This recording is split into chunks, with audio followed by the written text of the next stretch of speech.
Ladies and gentlemen, welcome back to the Moonshot NFT Podcast. It is great to see you all again. I'm, of course, your host, Elliot, joined with my wonderful co-host, Matt. Matt, how you doing? Very well, thank you. Good to see you. And we'll be doing this again, following on from our most recent one with our first ever proper guest interview, which was cool. Hopefully some people have listened to that and appreciated the kind of slightly alternative, but actually really quite NFT positive perspective from Cyan Kid. Yeah, that was good, wasn't it? I enjoyed that. Yeah, refreshing to hear a perspective that definitely differs with that of the general NFT Twitter echo chamber that exists, but is extremely bullish in the long term. So, yeah, I recommend you give that a listen, guys, and plenty more exciting guests in our pipeline for 2023.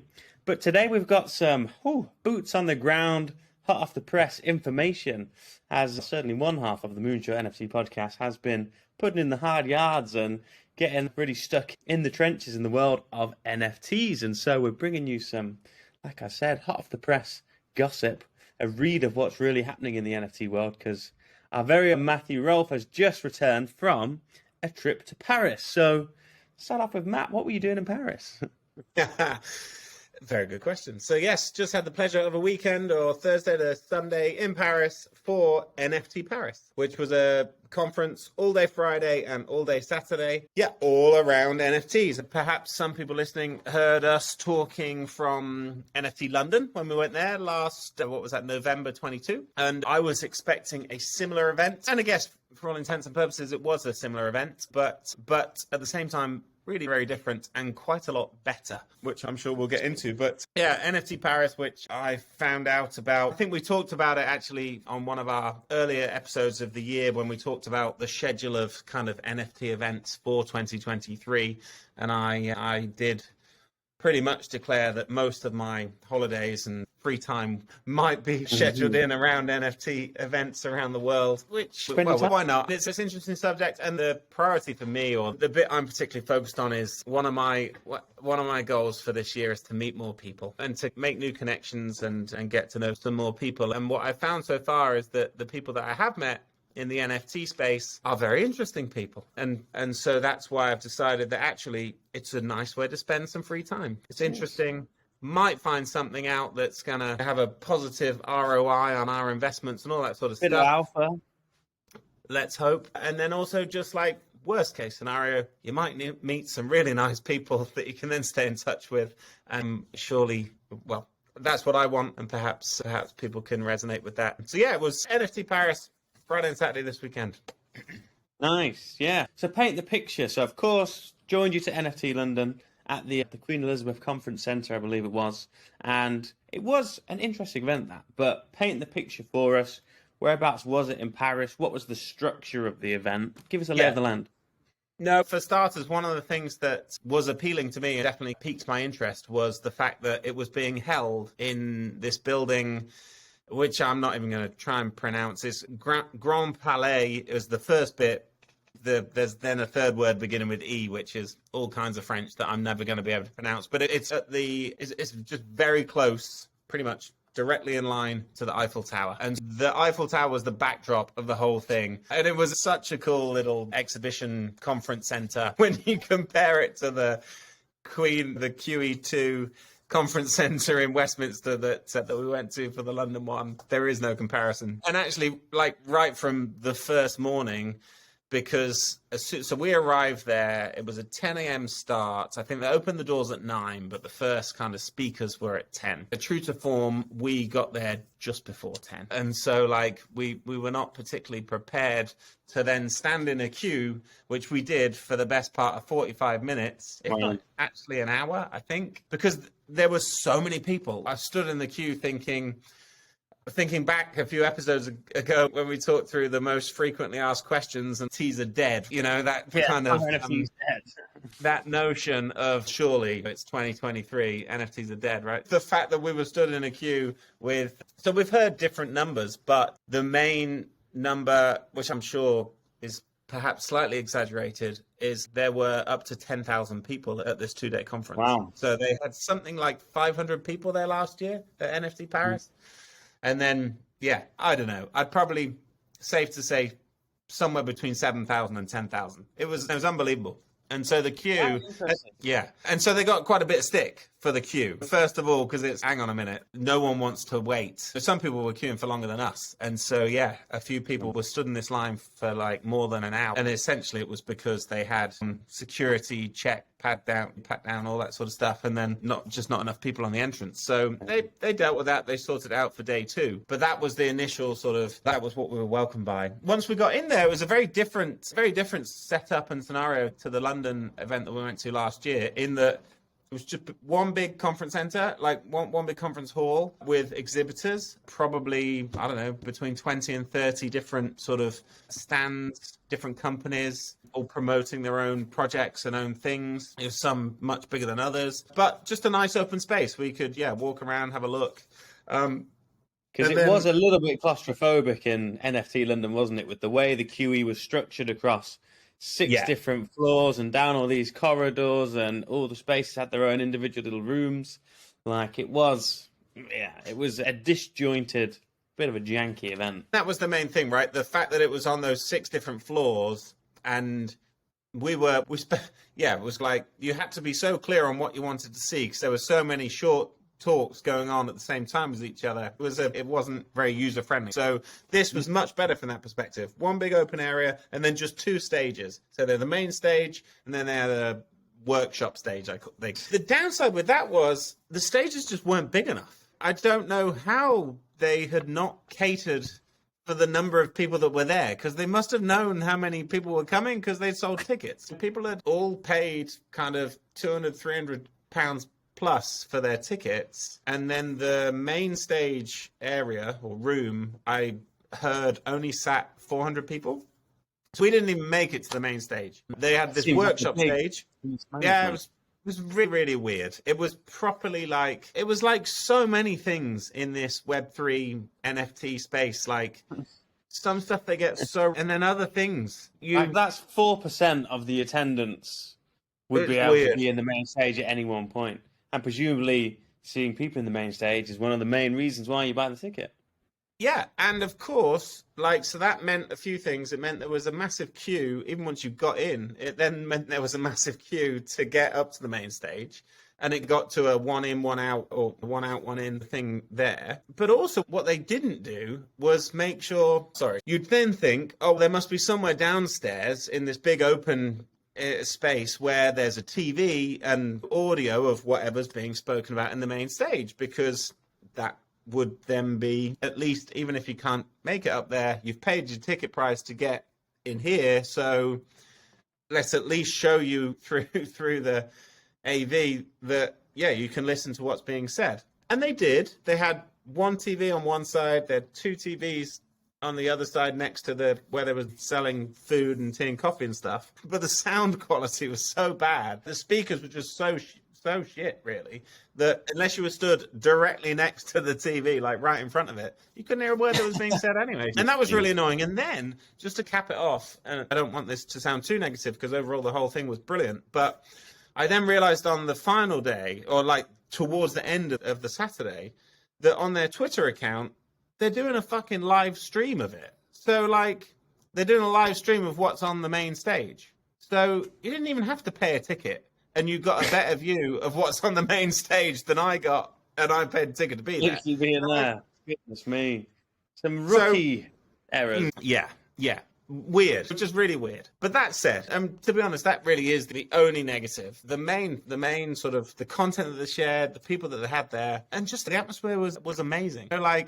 For some reason, NFT Paris, certainly compared with NFT London, the amount of international people, and particularly people that had traveled across from America, was so much greater. Big projects, like the Yuga guys were there from Bored Ape Yacht Club and CryptoPunks, Rug Radio, Farouk's project, they were there in full force. World of Women, they were all really, Tom Sachs, the Rocket Factory stuff, they were really all very well represented. And so much more so than London. Interesting. Which one of the big projects then that you saw there being well represented made you the most excited or compelling to be a part Good question. Based on the talks that we had on, certainly in the first morning, it's got to be nouns again. Once again, nouns are doing such amazing stuff. I feel like if we're not careful, we're going to have to change this to the Nouns Appreciation Podcast. Like, we've talked about so many things that we love that the nouns and Nouns DAO are doing.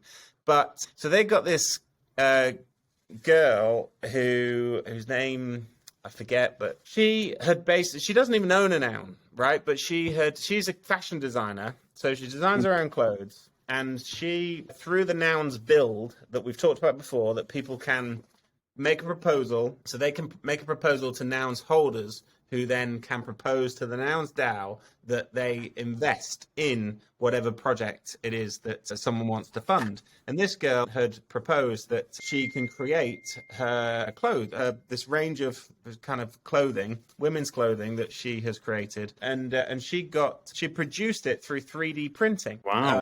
So she's got like these outfits, like some of them are dresses, some are shirts and tops, but all 3D printed. But she'd managed to get this. She got this proposal approved by the Nouns DAO that they invested $100,000 in her to make this happen. And it was just amazing. And now, so the way it's working as a project is you can mint an NFT or buy an NFT of the particular design that you like, which means you have the NFT, but you also get the design. You get all the files to go and get the outfit 3D printed yourself. So you can basically go to either if you have a 3D printer, or you can go somewhere to get it printed and just create this like very, very unique, just amazing, really fascinating. Great way of tying the NFT in the digital world, of course, and making it into a tangible thing in the real world. Yeah.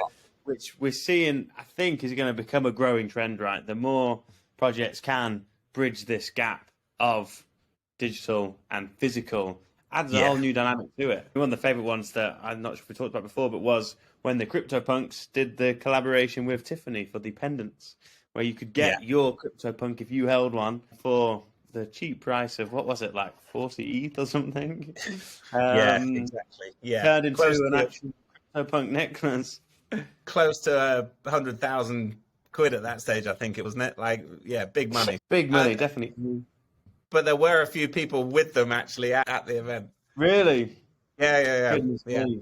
It was right for them to pair with the CryptoPunks, because at least those guys, with the crazy appreciation they saw, it's in their kind of realm, versus if they partnered with whatever other Absolutely. So Nouns would have taken the kind of would have been top of the pile for kind of projects that inspired us following the talks. The other fascinating talk that we took part in, there's an anonymous digital artist who uses a lot of AI in her art, called Claire Silver. She's quite well known on Twitter. She's also a CryptoPunk holder, and so her profile picture is a punk with pink hair, I think. And so she did a talk, which was interesting because she's anonymous, so she wasn't there. So she was there, I assume, but hidden or somewhere. All we heard was a voice, and then she was asking for the PowerPoint slides. It was a bit like those horrible lockdown presentations. Next slide, please. Next slide, please. All that nonsense. But she walked through basically how you create art or pieces of art through AI, which I follow on Twitter. So I've read a lot about what she shares, because she shares so much educational content on how to do it, but I've never actually done it. And following it, Charlotte's actually done a lot of the stuff that Claire talked through. And it is incredible what you can, like, we've talked about ChatGPT, right? And how amazing that is, with feed it the right information. And it's just capable of so much stuff, right? It's exactly the same with art. So she walked through, feed it with, what do you like? So which artist do you like in the style of this person? Or what filmmakers do you like, for example? So I think Stanley Kubrick was one of her examples, like, because she likes that style. And then she even put in some sort of Japanese, I can't think what the word is, but like manga anime? Yes, exactly. That sort of thing. It began with K, the particular one that she said, kawaii or something like that. I can't remember what it was, but it's like you feed it with, or so she starts off with this list of, it's actually a list of words, and it can include simple things like bright colors or depth or water or whatever, like surrealism. So you put all these words together, and then there's a few programs that she shared that you can just put all this in and you refine it, and then she took it to the stage of having all these positive things that you want, but then you can also feed it with negatives that you don't want, and then you press the button and there's your work of art. Wow. And it's incredible. Like, perhaps what we should do is we put some links in the comments, in the section, in the copy with this episode. Check it out.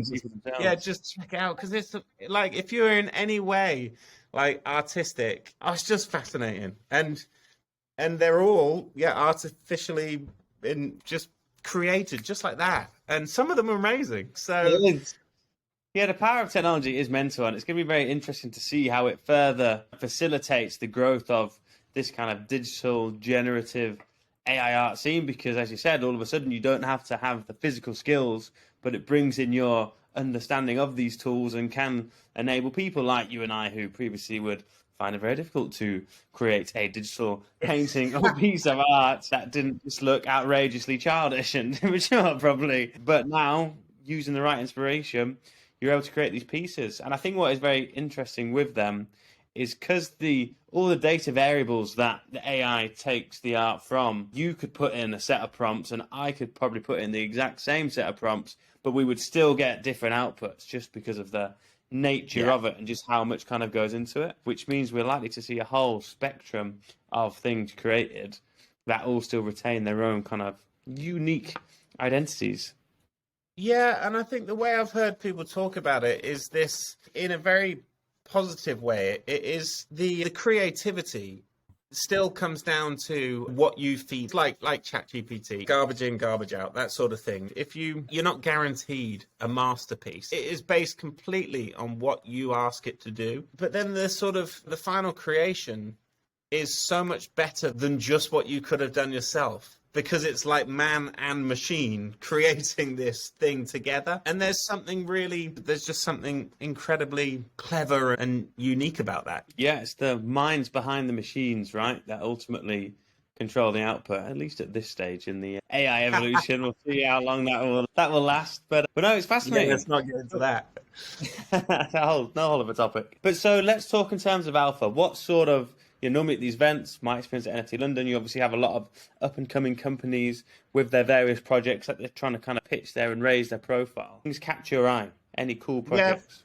Yeah, for sure. So Tom Sachs, who is a very well-known artist, long before NFTs, he was there and he spoke, and he had a huge exhibition sort of space where they were minting their own NFTs there and then, which are these identity cards that were physical cards, but they were also linked to an NFT that has something to do with their project, which, even after I've listened to him explaining, it's so detailed. Like, they're talking about, obviously, his first project is all about these rockets, which you could redeem and actually get the rocket and launch them. And so it's all about space and these different planets. And to be honest, it's not something I'm particularly interested in. So I've never tried to understand it. I'm sure someone that is actually interested in that topic would get their head around it pretty quick. But there were, it's a long queue, and over 300 and something people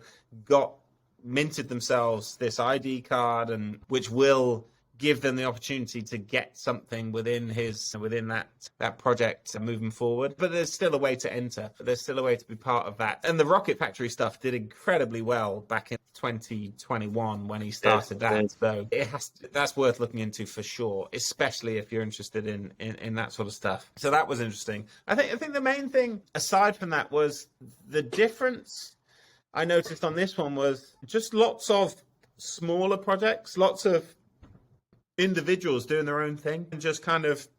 So one of the best parts from the weekend is we got to go to a punks brunch, CryptoPunks brunch on the Friday. So it was all Friday afternoon. It was organized by the Punks DAO and a few other people, and funded by them. So it's like drinks and free bar and food and stuff, and all CryptoPunks holders. And what I noticed was a lot of them have now started their own projects, and which I've seen a few bits on Twitter about it, because obviously that's where they're sharing most things. And a lot of these CryptoPunk holders that have been in it since. Some of them go back all the way to the start. They minted them in 2017. But even some that got involved 2 years ago, that because it's become such a positive ROI for them, they're now actually fully invested in the space, and they're creating their own projects because they've had such a good experience thus far. Exactly. They're already actually doing really well with it because the community is working. So what they're managing to get is other punks are then getting involved. They're then sharing it with their kind of network and friends and family and stuff. And so it's automatically just starting on such a positive in such a positive way. 100%, 100%. And so how was it? Because obviously at these events, and a big part of NFTs is being part of the communities, and the biggest, coolest community that everyone wants to be a part of is the CryptoPunks community. And obviously you're done very well to be part of that community. So how was it being at this event, kind of being part of the top dog community to a degree, and then also meeting up and getting to go to one of these meetups, which probably a very large percentage of everyone there wish they would have been able to go to? Yeah, it was funny because initially, so we'd managed to get on the sort of guest list, but it's only one punk, one person. So yeah, so we got an email in the morning saying, right, here's the venue, but we're limited on capacity, so it's one punk, one person. We can't do plus ones. So immediately we're like, fuck, that's a shame, because like Charlotte and I both wanted to get in, and then so we went. We got there a little bit early, and we realized that because it had been booked through Charlotte's email, her name was on the list. But she'd already said, look, you should go, and because she was quite happy to go back to the hotel and do some other stuff anyway. So she was like, well, you should go. And then when we got there and realized her name was on the list, and then they said, look, you're a bit early anyway, so it's not quite started yet. You're going to have to come back, and we'll check out whether you can both get in. So we both go back a little bit later, and I'm like, you're going to have to come, because I'm not going to get in as Charlotte Sutton. Like, I'm not rocking up and saying, my name's on the list, it's Charlotte. So I said, look, come with me anyway, and let's go and have a word with them. And as soon as we got there, they were like, you can both come in. So that was a good start. So we both went in. So just talk to us about the actual, how you verified you had a punk and how that just mechanically worked. Well, so that was through, we joined the Punks Club. So punksclub.io is a community, is a kind of just a group that have organized, that put this club together. It's essentially a website they've granted access to Punks members. And so we joined that a few months ago, which we had to verify our ownership of our punk to get part of the club. And then through their website, it's like an online login portal type thing. That's where they shared the information. So that's where we RSVP'd. That's where we found out about where the event was. So they know through that connection that we actually are a verified kind of punk owner. Nice. Yeah. So on the day, it was literally just like old school nightclub. There's a list of names on the door, and yeah, Charlotte's name and email was on the door. And so that's how we actually got into the thing. Nice. The minute we get in there, we get to the bar and order a drink. And then there's this woman who just immediately makes a beeline for Charlotte. And she's, oh, another woman. I'm like, there's so few women here, or in the CryptoPunk space, or in the NFT space in general, really. She said she makes a point of talking to every other woman that she sees. And so that was really helpful as like a icebreaker. So we were talking to her for a while, and she lives in Norwich of all places, even though she's not from the UK. I think she's mainly living in Portugal, which I assume is because they have very healthy or helpful crypto tax rules in Portugal, as I found out from someone else that day. You'll be looking for a new residence soon, Matt. Well, I'm not that interested, but Charlotte was suddenly, her interest was piqued when the guy said, yeah, it's just 23 degrees at the moment. And in Paris that weekend, it was like 6 degrees. It was flipping freezing. Anyway, yeah, I'm not moving to Portugal anytime soon. But so she's, part Portugal, part Norwich of all places. But she also didn't tell us her name. So we're all wearing name stickers, and hers just says B on it. And that's what she tells people to call her, because a lot of CryptoPunk holders, she's also anonymous.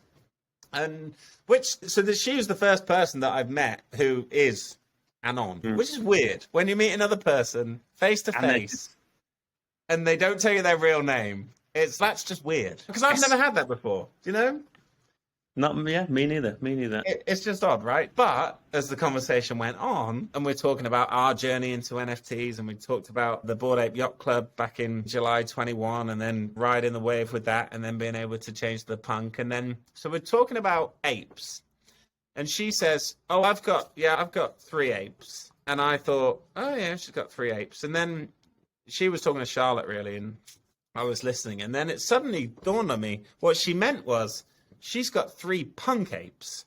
And so for anyone that knows the sort of rarities within CryptoPunks, there's only, out of the 10,000 CryptoPunks, there's only 24 of them are apes. And any ape is definitely north of $1 million. And she's got 3. And I suddenly realized why she doesn't want everyone knowing who she is and where she lives and all this sort of stuff. And so that kind of, she laughed at my reaction because I clearly didn't mask my sort of surprise that I'd just met this person that owns like 3 to 4 million quid's worth of CryptoPunk NFTs. And that's awesome. As you do. The reality kind of post-meeting, I've managed to find, because again, the beauty of the blockchain and transparent wallets, and I found her wallet, and she did not tell us the whole truth. She owns 27 CryptoPunks.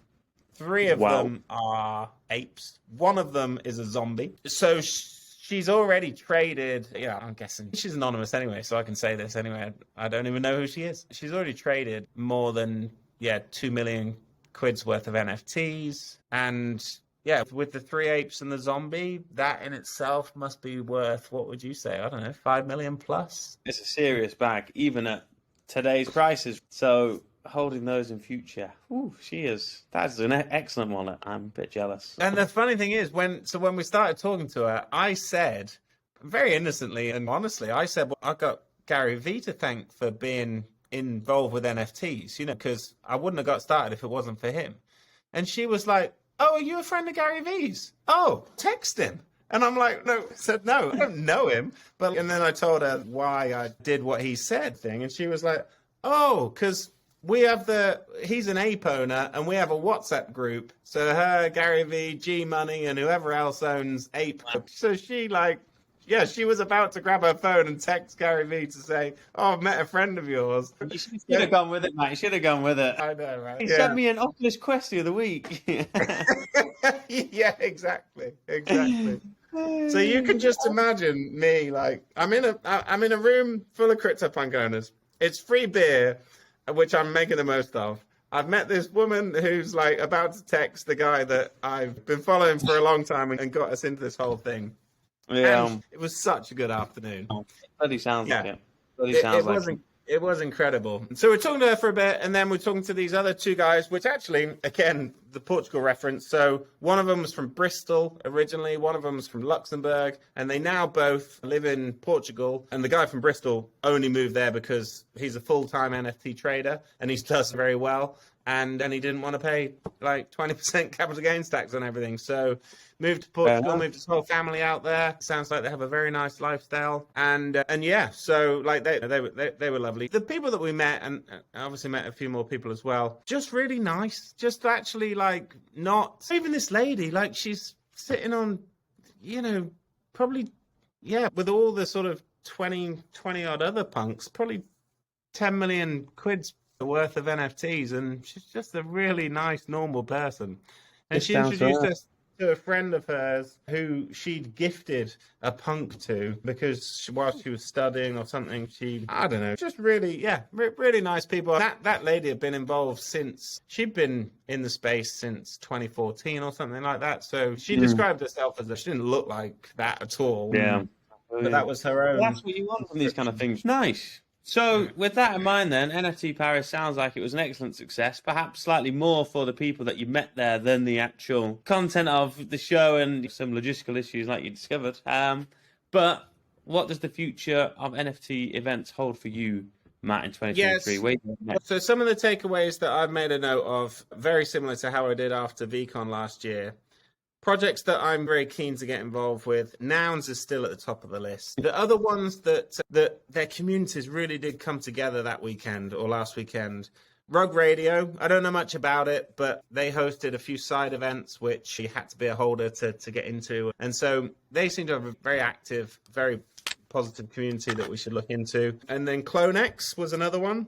They held some sort of party on the Friday night. Again, holders only, couldn't take part, but they seem to have a very active and interesting community that would be well worth having the potential to join in with. And then the other two, one project but combined, is the D-Gods. Yes. And they held a party on the Friday night. And yeah, the D-Gods and Utes must have been the most kind of merch I saw over the weekend, like hoodies and stuff like that, which is funny because that project, it's a Solana project, which I believe is moving over to ETH, but like, yeah, I believe so. It's quite a recent one, quite a small one, I would have said, compared to a lot of others, but so many of them were there in hoodies and stuff like that. And it's a low price entry point on that at the moment, which is, I think you can get a Ute for £30. You can get a D-Gods for £400, £500. Yeah, becoming part of that project and community, I think they're going to do very well. I think Frank, who he is, D-Gods, I don't know his surname, but I remember, I'm sure I said to you after I heard him on G-Money's podcast, I think it was, or maybe the Proof podcast, I remember saying he's going places. When we talked about betting on the jockeys and not the horses, that sort of thing, he seems to be one to follow. 100%. There we are, some very useful alpha, and definitely I think we'll be informing some investment decisions from our Moonshot DAO. So lovely stuff. Matt, it's always a pleasure, and thank you very much for heading there, getting those boots on the ground and bringing us the insight. Any closing remarks? No, absolute pleasure. I hope it was useful. One thing I'm definitely going to keep an eye on is NFT Paris 2024. They've already said, like, their aim is for bigger and better. You can only hope that the logistical stuff will improve. I'm sure it will, as these things turn into kind of proper businesses and event management and all that sort of stuff. So yeah, that should be on the list for the future. But no, I hope it was helpful, and good to see you, and we'll be back soon. Absolutely. Matt, always a pleasure. Ladies and gentlemen, don't forget to share, follow, and subscribe, and stay tuned for more NFT news. Take it easy, and as always, to the moon.